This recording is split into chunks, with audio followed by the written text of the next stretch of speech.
এই দেশটা ধ্বংস হওয়ার কারণটা কি? আজকে দেশটা কি চলতেছে? আজকে পুরো আর্মিদেরকে আমাদের বিপক্ষে নিয়ে গেছি, পুরো আর্মি প্রশাসনকে আমরা বিরোধ বানায় ফেলাইতেছি। আর্মির অন্যায় করতে পারে, তাদের সিস্টেম আছে, আইন আছে, কানুন আছে, সেই অনুযায়ী বিচার হতে পারে। তারা অন্যায় করলে তাদের বিচারের হাজারো পদ্ধতি আছে।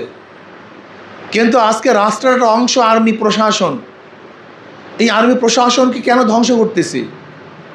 তাদের বিরুদ্ধে অহরহ বলতেছি।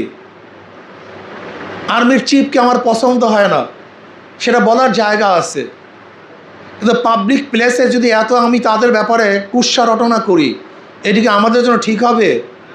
উনি চলে যাবেন, কিন্তু আর্মির উপরে আমাদের যে ভীতি শ্রদ্ধা হবে, এটিকে দেশের জন্য কল্যাণ হবে?